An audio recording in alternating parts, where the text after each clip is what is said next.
Welcome to the Higher Love with Megan podcast with me, your host, Megan Cooper, a trauma-informed therapist, life coach and disruptor of wellness norms based in Brighton, UK. This isn't another nice-to-have wellness podcast. Instead, this podcast seeks to redefine what it means to be well in today's world. Here, we challenge the status quo, seek to reunite wellness with social justice and improve accessibility, diversity and inclusivity within wellness and beyond. As a listener, you are not here to passively consume. Instead, you are an ambassador for real, embodied, societal and systemic change in the world. As your host, I stand for radical self-inquiry and being able to have those confronting but necessary conversations so that we can remember our collective humanity at this time. We're here for the revolution and you've got a front row seat.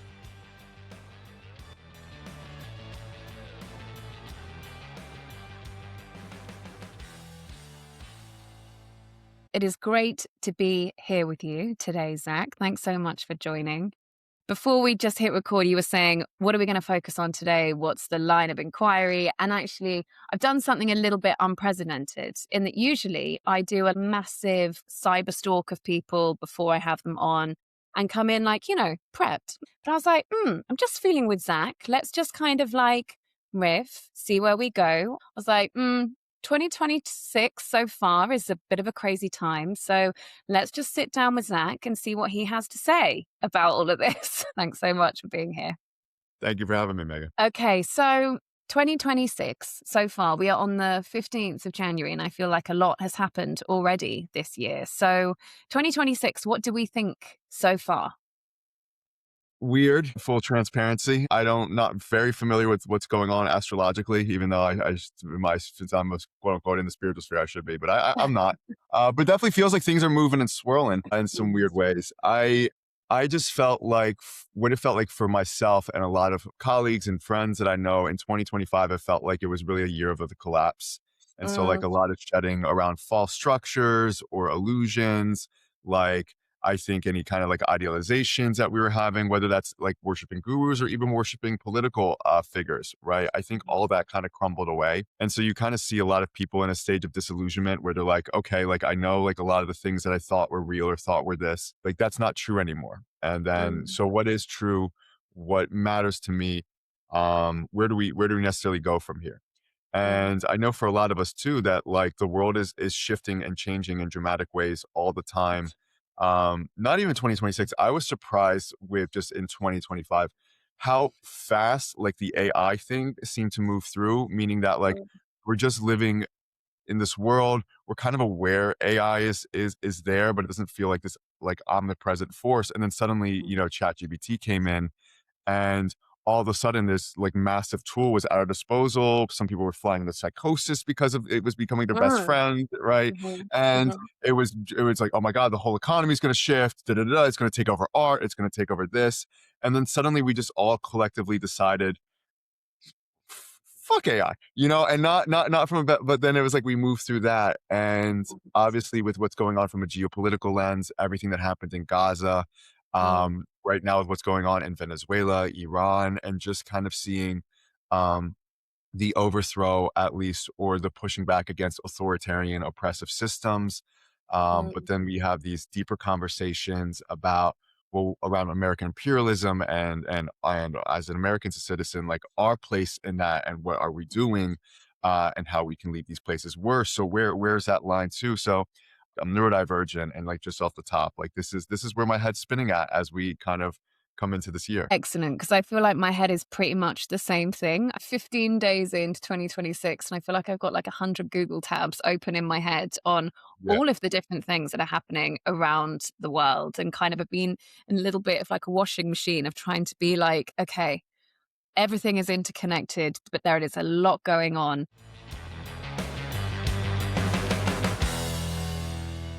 Before we go on, I'd so appreciate you to hit follow or subscribe. If you're listening on Spotify, click those 3 little dots next to settings to rate the show. On Apple Podcasts, you can leave a review or take a moment to explore how you can rate or review on the platform that you're listening or watching. This makes a difference. I truly believe we need to have more of these conversations to shake up the status quo. We'll beat the algorithm together with your clicks and shares. Now back to the episode. Before we go any further, for people who haven't come across you online, who don't know anything about you for the context of this conversation, I would love for you just to introduce yourself in any way, shape, or form that feels best for you today. Yeah, it's funny because it feels like it shifts every year. I've been in whatever you want to call it, and I don't even like associating myself with it, but like the spiritual wellness space for 7 years now. I obviously somehow got an online presence for the last several years, but for the most part, I tend to kind of poke holes at what I feel like are a lot of the bullshit that you'll see in the self-help and self-development spaces. But I do work deeply with people on the trauma level. Mm, I went to one of the top law schools in the US on a full scholarship, and I gave mm, that up to go down this path as someone who had heavy childhood trauma and dealt with chronic illness. mm, Um, and as a Jewish man over the last couple of years, I found myself very involved in what was going on in Palestine. At this point of my career, I'm really finding myself trying to exist inside a space that I don't necessarily have seen modeled to me. My education background is in economics, law, and political science, and yet I was in the spiritual coaching sphere for 7 years. So, mm, like, how do we bridge those worlds together? Because when I was initially coming up in the healing world, I was being told that those parts of me were ego. Like the oh, mm, everything's perfect, like it's all good, like politics is dumb, it's low mm, vibration. I'm like, okay, mm, yeah, mhm, wow. So like all those years that I felt internally guided to like learn all this stuff and have all this training and education. That was just ego. And like, and then you watch what happens in the world and it's like, oh wow, like we're all living in our own like little delusional world. I'm talking about us in the self-development healing space for a mhm, lot. And we're so not connected into what's happening. And so trying to kind of be a little bit of that bridge between those two worlds where I do notice in the political and social activism spaces, there tends to be sometimes too much of a neglect of like internal compositions in terms of like what's going on for us on an internal level. mm, And so I do think that still some of these like psychological like trauma concepts really need to be integrated into those spaces. But I also feel like us and the self-development spaces are deeply hidden and putting our head in the sand with things that are actually matter to our world, right? mm, That we mm. can't manifest, that we can't like just do vision boards out of, so to speak. So that's who I am. I feel like that's the best way to explain where I'm at right now. It's so interesting. A lot of the people that I guess I am drawn to right now within the well-being spiritual space, for want of a better word, I really see like a similar arc of our lives in lots of ways. Mhm. I really identify so much with what you've shared about your life path that's brought you here. And it's interesting how, like, the different components of our lives, I mean, you going to law school and how that has impacted your understanding of geopolitics and where we are now.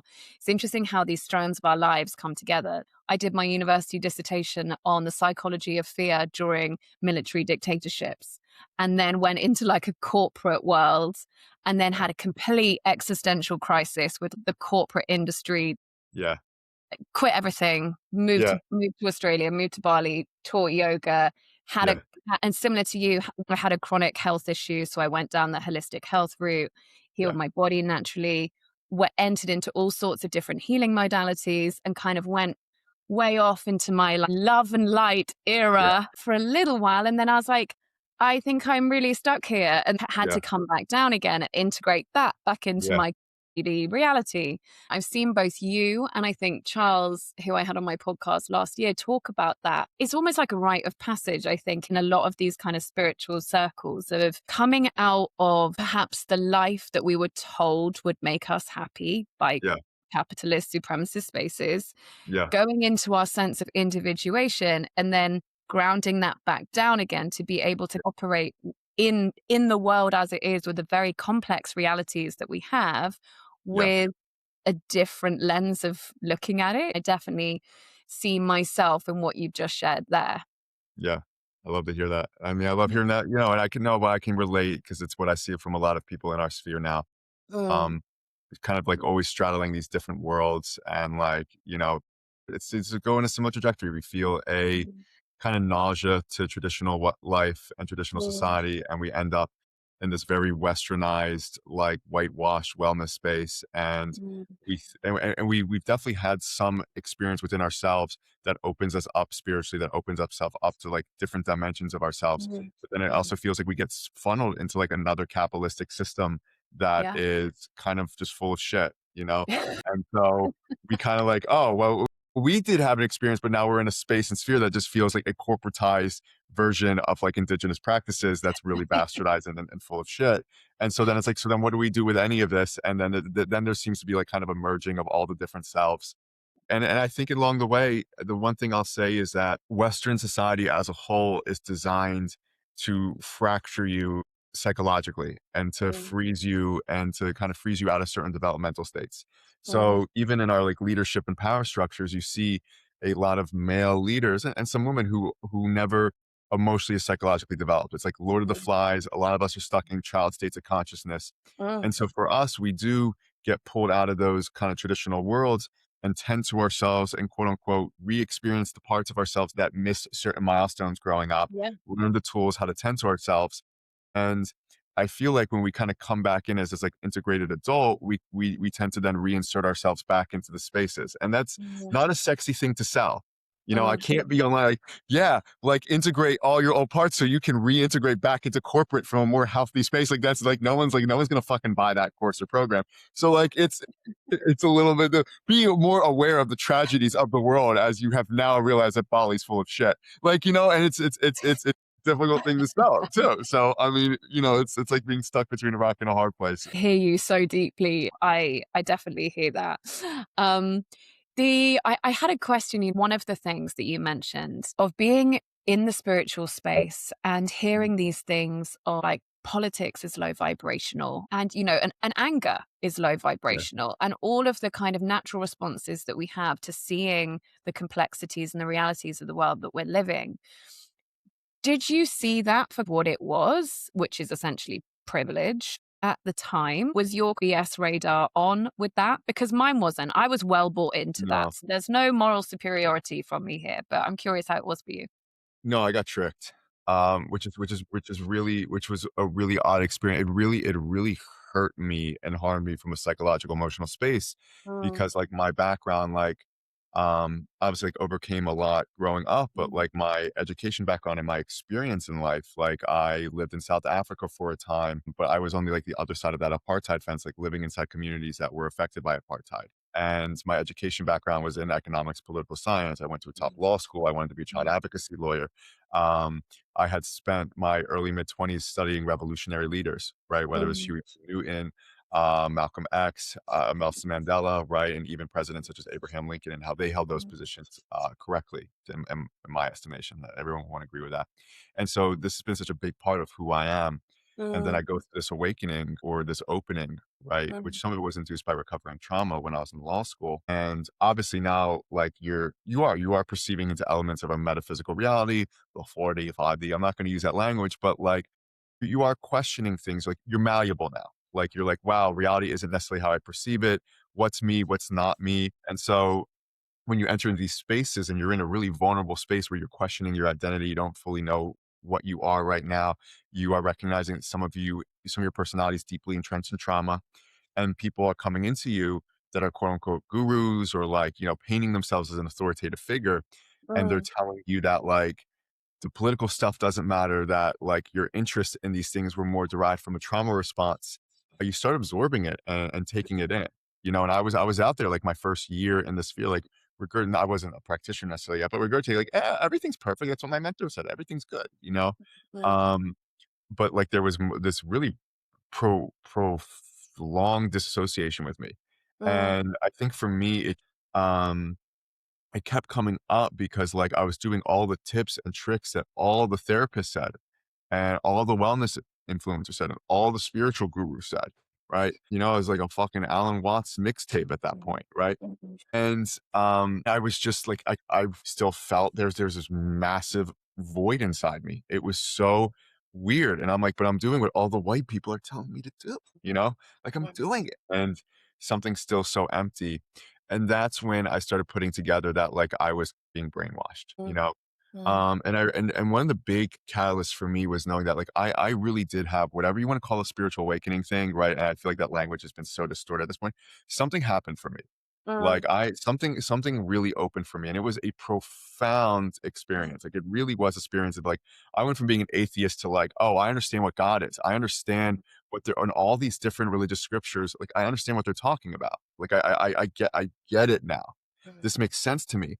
And I go in the new age sphere, and I don't want to overgeneralize, but like I was so confused because I was watching everyone kind of at these yoga retreats and whatever. I was never actually at one, but like, but in those spaces, like I was like, I don't feel like you guys went through what I went through.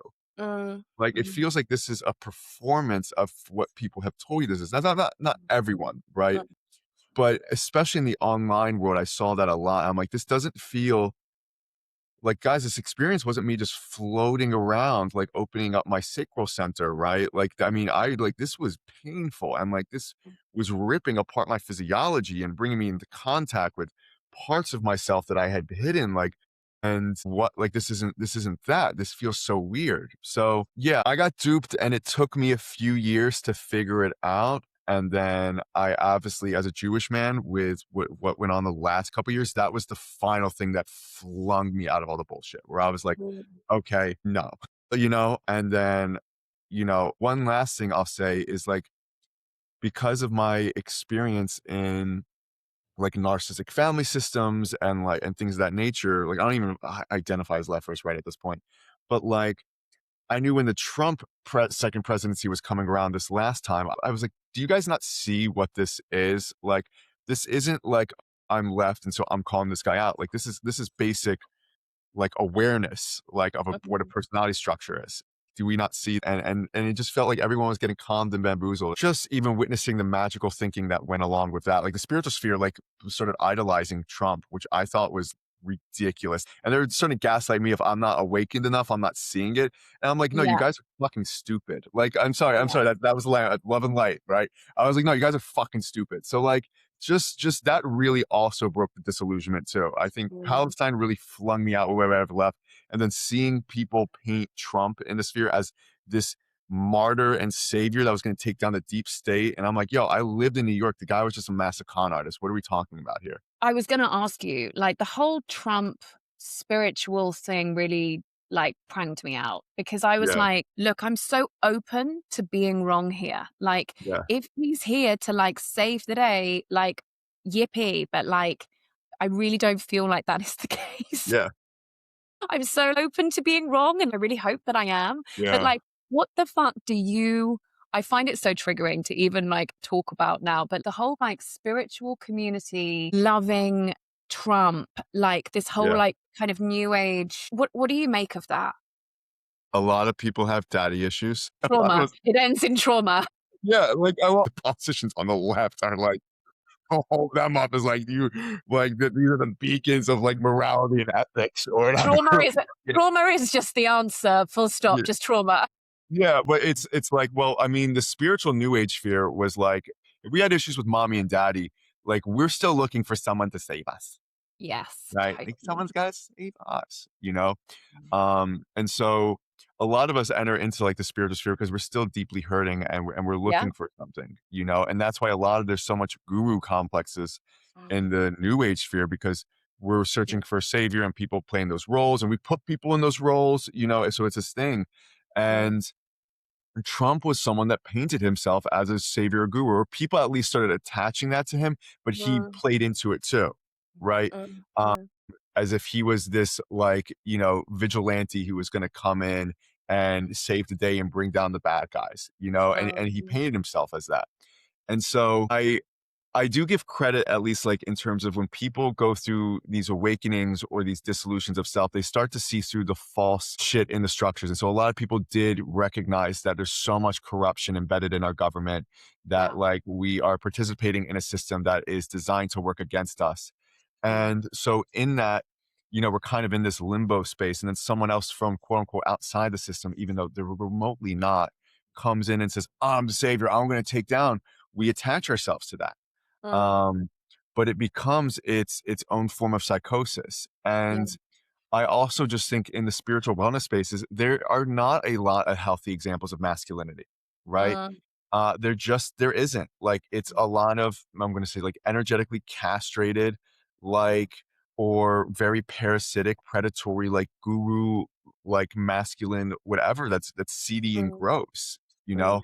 Trump is a cult figure in a lot of ways, right? So he yeah, falls right into what those dynamics are in the spiritual sphere, and everyone got duped, and you guys look mm, fucking stupid. So it yeah, is what it is. mm, Sorry, I had to be mm. real. So yeah. No, totally. It's a really interesting way of looking at it actually, and I hadn't thought about it in that sense of the same way that in a spiritual sense we want to go and have the Yeah. guru who teaches us and guides us, and seeing Trump essentially as holding that position in the world Yeah. right now. And time he does the next bad thing, people seem to Yeah. to justify that in some really, really crazy ways. It's like almost kind of psychotic following. I was on the kind of cusp of like, there was a lot that was happening within the spiritual space, wellness circles.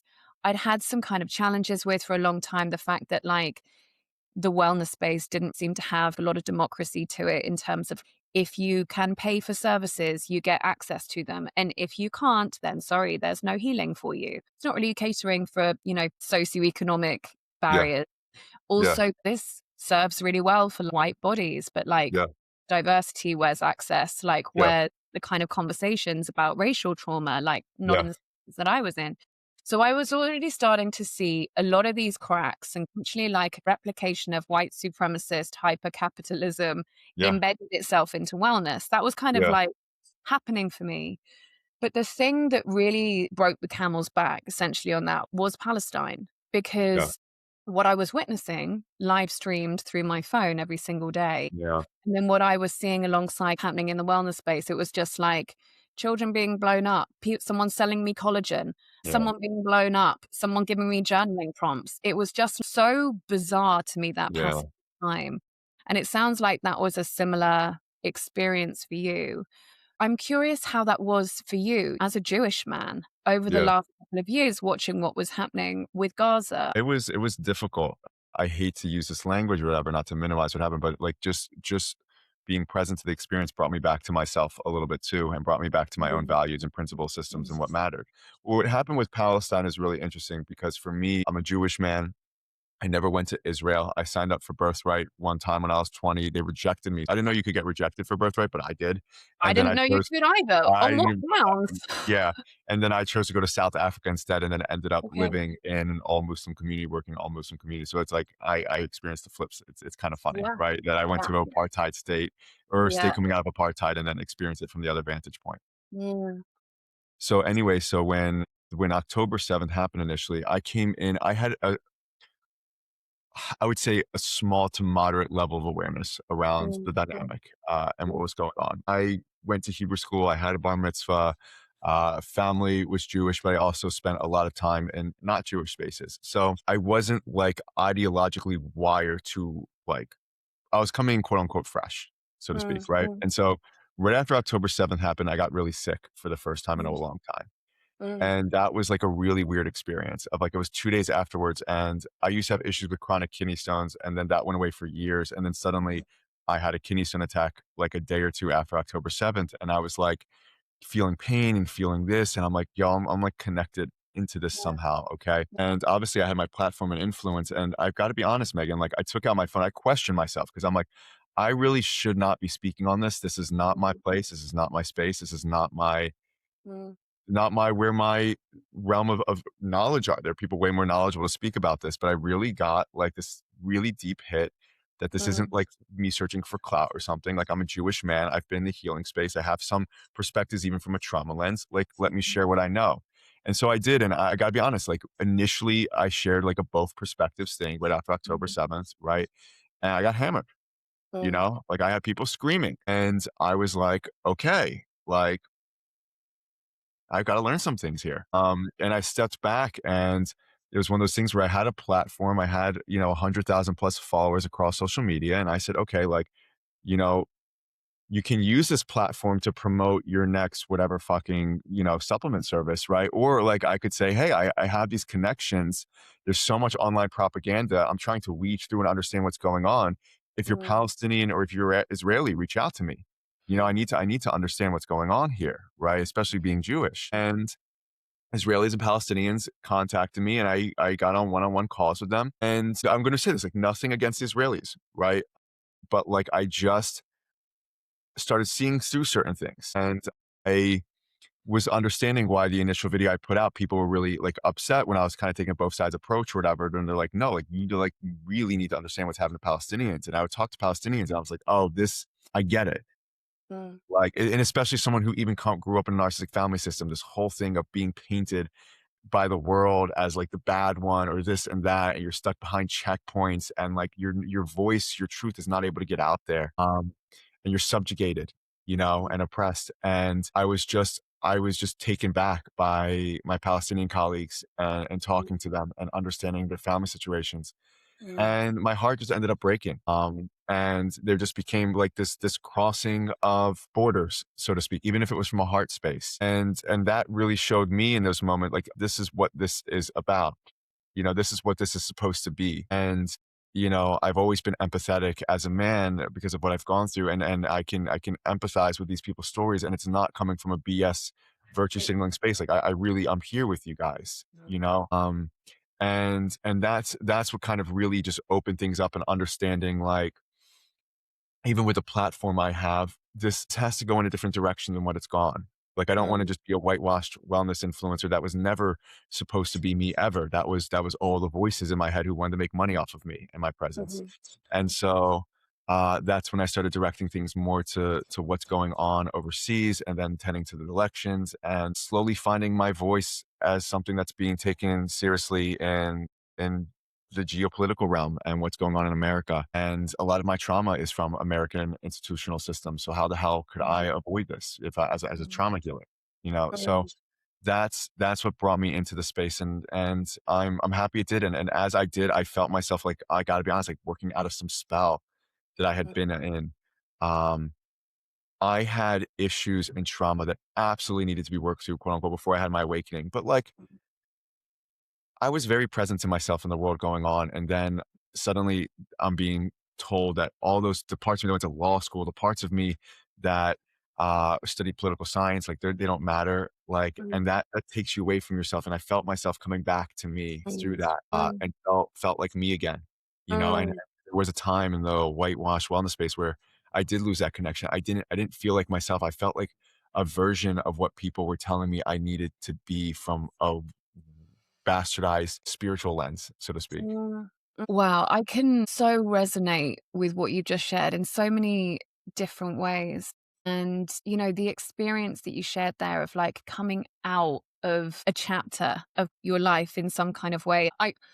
I also, after October 7th happened, I didn't know anything about what was Yeah, going on in that like region of the world. There are so many regions of the world that I still know nothing about, and I'm trying to yeah, re-educate myself constantly. But I was in that place of like two sides, and bringing my spiritual kind of yeah, context of like, the like all lives matter kind of yeah, like almost like framework for like what yeah, was happening in Palestine, and no, it took me months to kind of watch what was happening, educate myself enough yeah, on like, the context, but also this sense of like what I'm seeing is just viscerally unacceptable to me. yeah. And like, Oh, you it's can't insane. tell me, there's nothing that you can tell me that makes this okay. Like in my Yeah, system, I know inherently that this is wrong. And it was really interesting, when I started to gain confidence, I guess, in speaking out and like working through the layers of myself that I needed to in order to speak out. We've been brought up in this conditioning of like, don't rock the boat, be a yeah, good, obedient citizen, don't challenge the status quo. And when I started to speak out against stuff, how much spiritual pushback there was oh, of me yeah, being an angry person, a divisive person, an yeah, inflammatory person. You don't know what you're talking about. It was almost like my spiritual framework for a lot of that stuff was suddenly being weaponized against me yeah, attempting to speak truth and coming out. You worded it totally right in the way that it feels for me, of coming out of a sense of like illusion and coming yeah, back down and feeling very anchored of just like, no, I'm gonna be brave. I'm gonna like yeah, fucking say it how it is now. And now I yeah, really don't give a shit. So yeah. yeah. I mean, no, it's I was told that I wasn't in oneness, right? That I was Mhm. promoting dualism and stuff. I mean, but like, I mean, I started talking shit against the spiritual sphere, like even a few years before October 7th. Like I started coming out and being like, you guys are a bunch of like disassociated fucking zombies. And you know, because they were. So like, I had already worked out, I think, through the first layer, but I was still surprised that a lot of people around me, especially in the conscious spiritual spaces, did not understand why I was investing my time and energy the way I was into that. And then also, like, you're not making money off it. And it's like, yeah, I'm not making fucking money off this. What the fuck are you talking about? Just that, like, like whitewashed capitalistic lens apply to Yeah. this associated lens, right? And nuance. You Mm. know, if I heard the kids' souls chose that one more time, I was going to throw someone like through a fucking roof. Like Yeah, I know.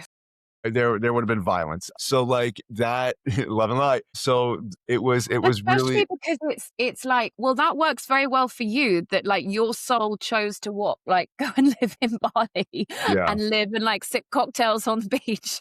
How nice for you, right? No, I heard a mentor tell me that, and I was like, okay, I see. I really do have a very good conceptualization of where you're at now. Thank you. You know, not even that the person was bad, but it was just like, I I understand what this is now.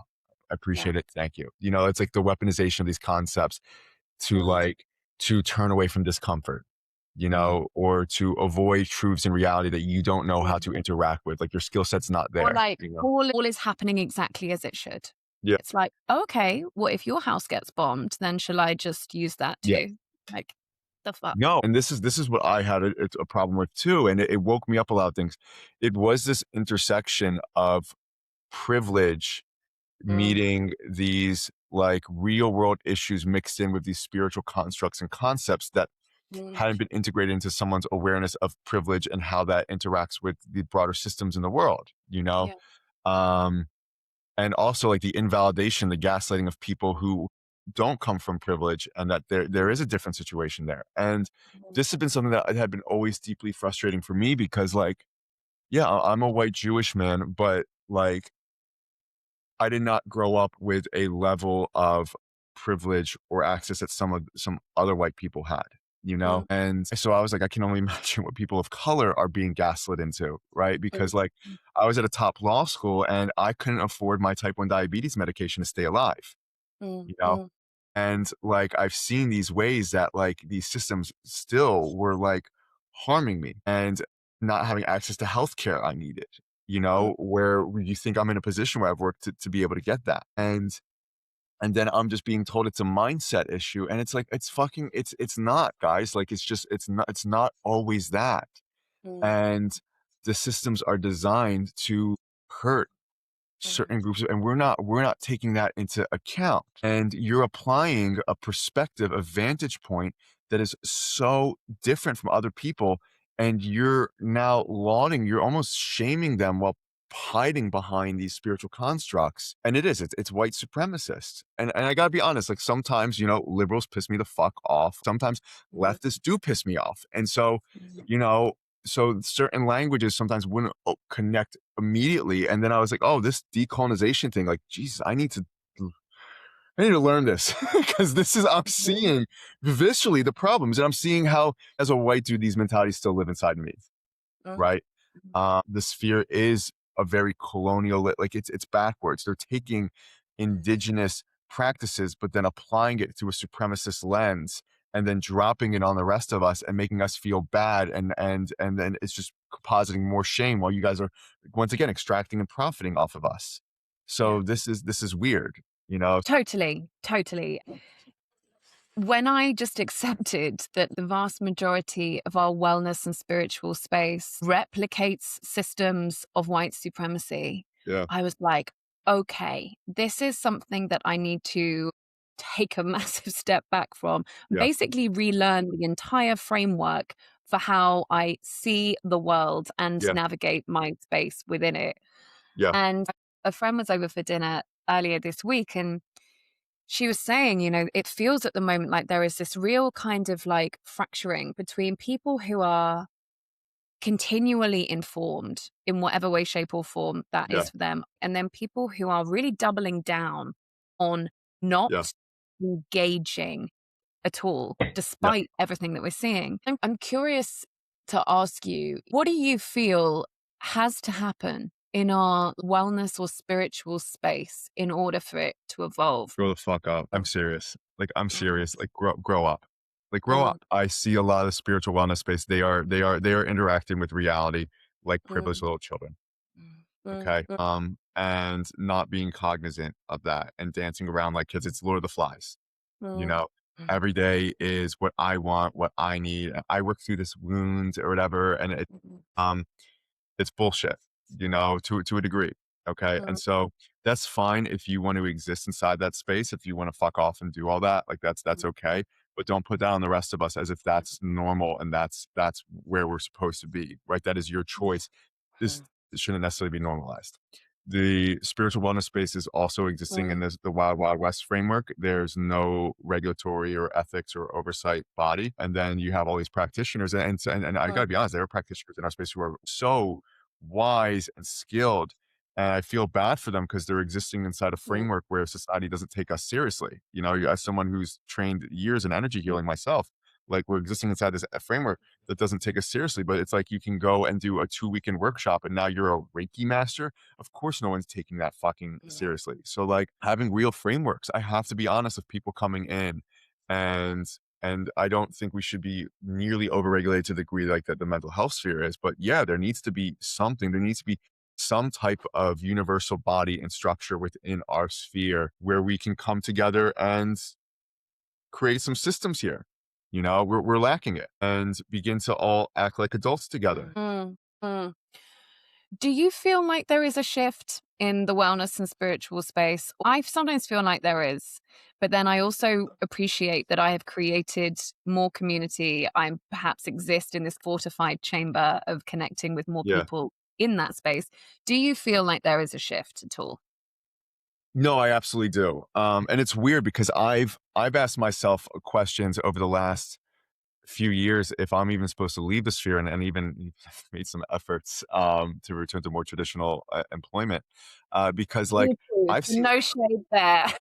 yeah, yeah. Well, I've seen a lot of the sphere collapse.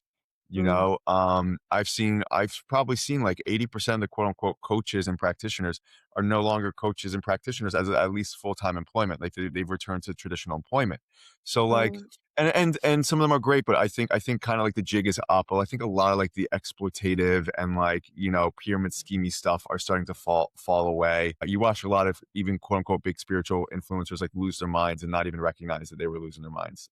mm, And so I would say that like a lot of the sphere collapsed, but it's not dead, and it's kind of returned to a foundation of all the false structures have fallen away. And I mm, think that the sphere is changing because I think people who have stuck around or exited because it was too much and now are trying or now feel it's a better space to reintegrate into now are more mm, grounded and integrated. But I think we all are all stepping back, and I'm doing myself asking questions. So what is this? What does this look like now? You mm, know, because I did grow up, I did come up in under certain systems that I knew were bullshit. But what's real? Like, how do we move forward into something that's real in this space? What does that look like? And I don't know if we have a template for that. Nayely by nature, I adore her content online. She does like mm, amazing things politically. And I know from watching her content that she had an awakening and she's spiritually mm, integrated too. And I mm. look up to her sometimes as like a template of what this could be.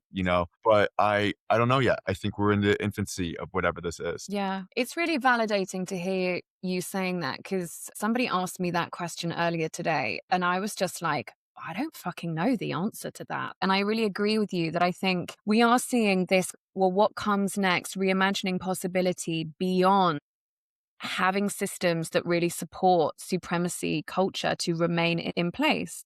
And, Yeah, so much of our wellness structures still support us being great cogs in the wheel. They yeah, still support us to really maintain the status quo. So, of yeah. course, when we are looking for structures beyond that to support us really challenging the status quo, there's actually not that much of a template next. And I No, suppose that that's what we are creating and inquiring together. No, definitely. I mean, even, you had Charles on this podcast, and Charles and I, like, Mm, are colleagues and buddies. And this has come about from us even having conversations together around what does this next look like? What does it look like for us to come mm, together and to have these conversations? I've had them with other colleagues in the space. mm, And so I really do think it's us doing what me and you are doing right here too, of mm, just, people who've had platforms and who've been in this space for some time coming together and saying, okay, what does this look like? What does it look like to build structures and to build standards and to understand the mentalities that we feel are healthy and the mentalities that have been perpetuated here that aren't, you know? mm, mm, Where that goes, I mm, I don't know, but like every mm. functioning society and civilization has done it. So if we're so enlightened, right, and elevated, we should be able to do it in our space as well. Right. Yeah, I've seen a lot of content in the last couple of days, which, it's similar content than what I've made myself over the last couple of years of really like validating this, for so long the wellness space has pathologized not being okay, having a lot of anger, having a lot Yeah, of depressive thoughts, not being okay. And actually, us being in that space right now of looking out onto the reality of our times and feeling totally dysregulated, feeling a lot yeah, of rage, and feeling, loss, feeling grief. Actually, that's a sign of being very healthily in response to what we're seeing. yeah, And, actually, if you're not feeling that, then what's the numbness yeah. about for you? Like the dissociation, the turning away, the selective empathy. But I think for myself, it has really changed something to recognize that actually those of us that are probably having a very unhealthy, quote unquote, response to the times through which we're living are the ones that are actually allowing ourselves to be moved by it. And I Yeah. think that that's probably like step one, I guess, in a way of allowing ourselves to healthily meet the very unhealthy conditions in which we're living. My career started out 7, 8 years ago. I was doing in-person work in Missouri, Mm, but a lot of the people that came to me initially were working out of cult psychology from like Christian mm, to Catholic cults. You're in the Midwest, you're in that space or whatever. And so a lot of what we were doing was deconstructing those, you know, those constructs that have been placed in these people's minds. The new age mm, sphere has to do the same now. Okay, so mm, there are ways that we have been, I've got to be honest, like brainwashed over several years to not be in the experience of what's going on for us internally and to apply a mental construct or concept of to it to take us outside of a real, raw, visceral experience. And that mm, takes time to actually rewire and to understand, like, no, some of those things that we've been embedded to use, they're from a distorted place. mm, And you're gonna have to rewire yourself. Like you're gonna have to recognize what's happened to you, and from there, shedding the layers of kind of like the psychological and emotional manipulation that's occurred for a lot of us, especially through some really parasitic influencers, but then still not throwing out the baby with the bathwater, taking what still was helpful, right? mm, mm, Um, and just being honest, right? Like even if your first thought is like, why does this have to matter? Like, cool, let that be your experience now, mm, right? mm, Even if it's what's not quote unquote socially approved. Like, this is mhm, stupid. I don't even know why it's overseas. What about the problems here? I've got problems. Cool. Instead of just applying some spiritual concept, all this, let that be your experience, you mm, know? mm, And let's just be honest. mm, First mm, step. And yeah, I think that's a great place to start and what we have to get back to with everyone. totally. I'm curious, and I hear you that actually you've been speaking truth to power for some time now, but Yeah. certainly kind of on an increased level in the last couple of years. I'm curious for you what challenges you've had to overcome in doing that within yourself, do you feel? I mean, the death threats from Zionists were fun, but Yeah, that's intense. I mean, there's Zionists, but then there's the incels, like the incel oh, culture. Fucking hell. The shit that I have received from like white MAGA men of me yeah, talking about like I know. anyway, sorry, I No, interrupted you. I Please know, keep I going. know. I mean, listen, I mean, I got a lot of pushback for going against Trump. Like that was like, I was really surprised at the amount of pushback I received for that. But like, you learn to like trust yourself in this. When you Mm, speak truth to power, you really start learning to trust yourself. I had to learn to really trust, like, man, my reads feel like I'm not wrong. I had people that like were close colleagues and friends, like really coming to me like, I don't get it.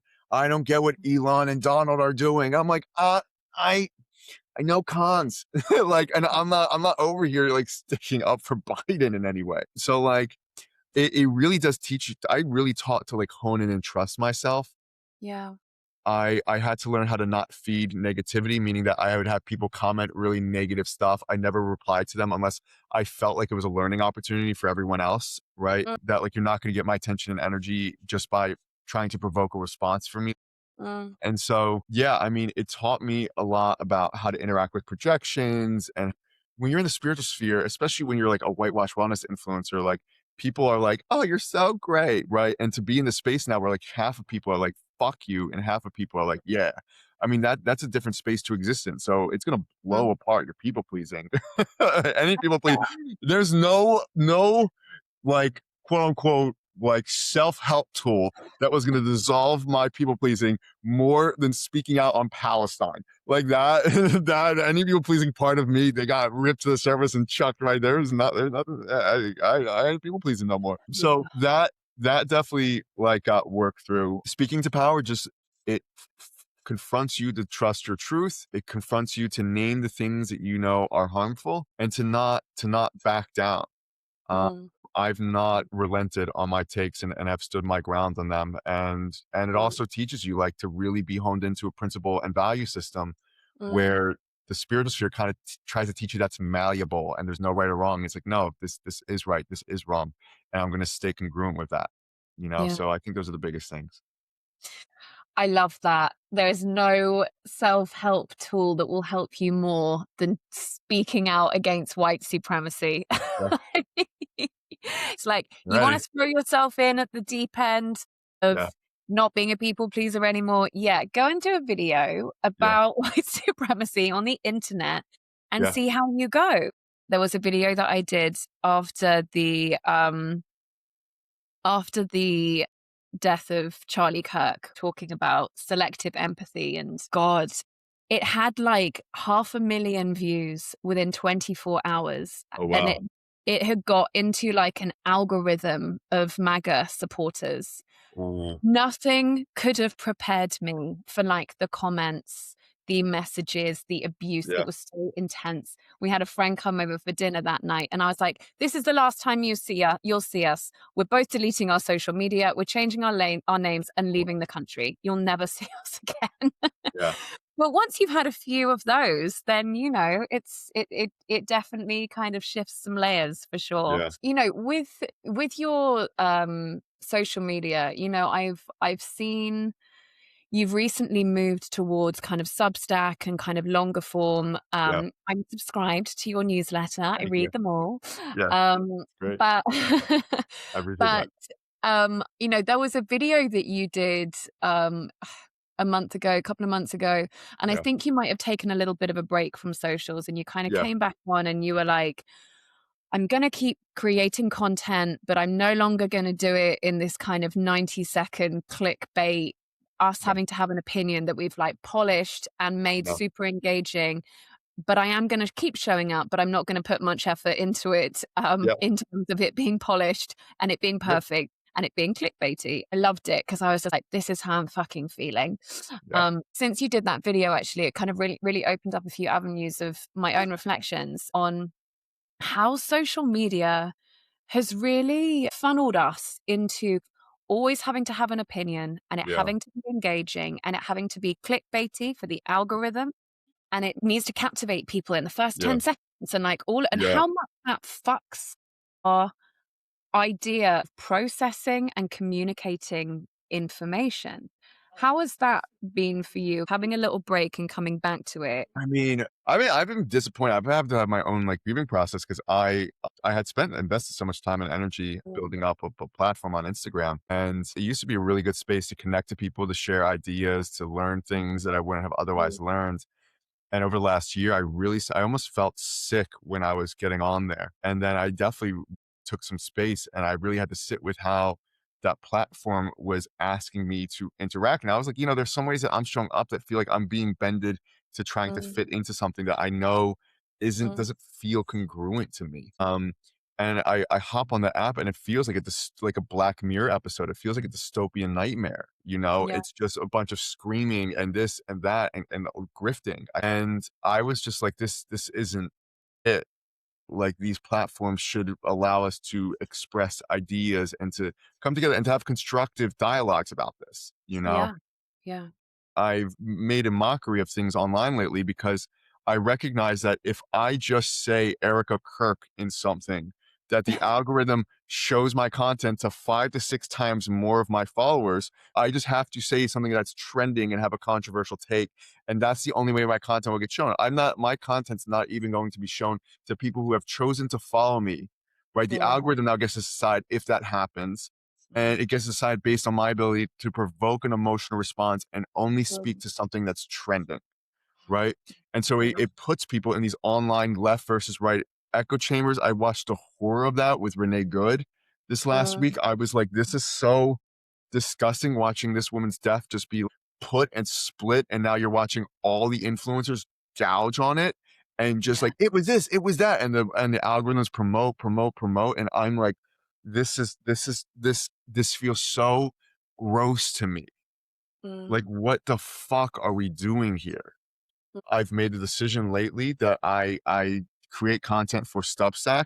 I have almost 400 subscribers there, which I'm very proud about. quick. I think I was your like 100th follower, and that was Yeah, only no, like you 2 weeks were. You ago. were like, what time? I'm like, yeah. So I'm 370 were there. And so like, no, but like creating content for like, I'm starting over again. I don't give a Mm, fuck. Like creating long form content.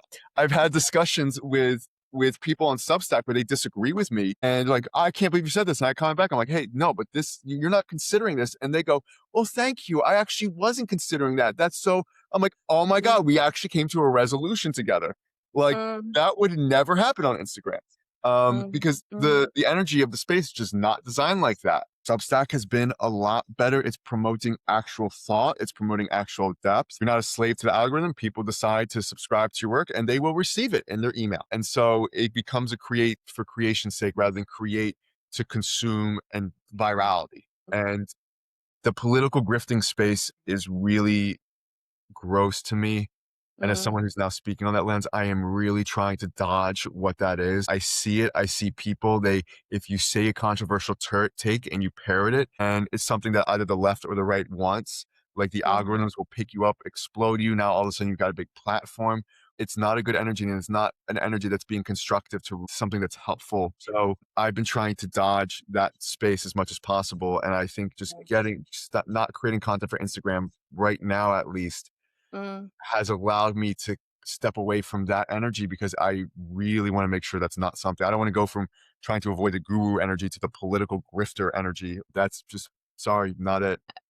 I think we all have love-hate relationships with social media, but Yeah. I really feel, especially over the past weeks, it's felt very rage, clickbait full. It's really encouraging hearing how, like, yeah, we can have like different takes on stuff, but can we actually have a conversation? Whereas on Instagram, it's feeling progressively polarized Oh, and they yeah. post something and it's just like, this is wrong, blah, blah, blah, you're Yeah. this, you're that, blah, blah, blah. Blah. And it's just a very intense space. I think it's very intentional that it's like completely hijacking of our nervous system and our emotional regulation. It's like infighting what Yeah. 2.0, but it's very encouraging the idea of having spaces where we can actually create discourse for connection and Yeah. community. Like, what a novel way for us to all attempt to communicate with each Yeah. other. So that's very encouraging. Yeah, just really appreciated your video of like, I'm no longer working for Instagram. Yeah. Yeah. And I can't remember what I said, but it was like, yeah, shit. Our souls didn't incarnate to do 90-second takes God. on things. Yeah. Yeah. It's like our opinion becomes so important that, yeah, it's just like, I'm opting out. Yeah. Yeah, yeah, yeah. I hear you. One more question, which Yeah. is just Absolutely. around hope, Yeah. because I know that for many people, myself included, hope can feel a little bit like a roller coaster through the Yeah. time through which we're living. And I'm curious how that experience is for you and how you continue to cultivate hope in your life. Yeah, I mean, we've always come out of stuff like this. I mean, yes, today's day and age is quite different in a number of ways, but like the underlying like energy. I even hate using the word, but the underlying energy and paradigms we're existing in, Mm, we'll be okay. mm, And people got to get rattled. mm, I'm mm, sorry, but like we're living in a system that is going to crater the earth off a cliff, and we are expressing this hyper capitalistic system that is not designed to be forever, mm, right? mm, And so people have to unwire from that. People have to unwire from the ways that, we've been manipulated through media and propaganda throughout our entire lives, and mm, see things for the way they are and come back to ourselves. And mm, so, a lot of what our own specific quote unquote spiritual journey was about was the dissolution of false selves, mm, and there was a dark night of the soul in that. And there was all this stuff, right? And now the collective has to go through that. mm, And so this is the void state. mm, And people got to get rattled and see where we've been living in false, harmful systems. Even me, like the last 2 years, we had to learn that our president, our Nickelodeon, our music, we're all done by pedophiles. That's not a left versus right issue. That just is. And so mm, that's a dissolution that people need to confront. Now, mm, this is also about empowerment. And so, this is about coming in and not being the helpless victim anymore, and recognizing that we have the power to come together collectively and to create new systems and institutions and structures, right? That this notion that these people, this small group of people, has power over us is a lie in itself. And we are being called to step out of that lie and to work through our own powerlessness. All right. And how we avoid ourselves and avoid things. And from there, why can't we create the world that we're supposed to be in right now? All this stuff around manifestation, I create my dream life. Well, here you go, guys. Yeah, Hi, here's a big project. do it here instead of a BMW, right? Do it here now. Okay. If you're such a master, like, let's put the Mercedes aside for a second. I think can't have the Mercedes, right? But maybe it doesn't need to Mhm, be the number one priority, right? mhm, Let's take that manifestation energy, mhm, shoot it here. mhm, mhm. And so this has always been civilization, societies always collectively evolve, they mature, they will devolve as a part of that maturity. Like, it's not a linear thing. And so that's what we're in. And like I said, we all need to grow the fuck up. And that's what we're doing right now. Amazing. I love that. I love that framing of the dark night of the soul and the void. Yeah. Yeah. Hopefully we can come out the other side in some kind of sense of good grace as a global community. Thank you so much, Zack. Was there anything else that you wanted to include today? No, I'm happy that celebrity culture's dying. Oh, That's yeah. That's nice, isn't it? yeah. Yeah. Do you It's feel not like gonna it fuck is? with I hope celebrity it talk. is. Yeah, so that's another good thing. So I think we're moving in the correct direction. There's some hope. Right. Okay, good. Thank you so much. All of your information for your socials and your Substack will Thank you. be in the show notes. I'm really grateful for our conversation today. Thank you for having me on.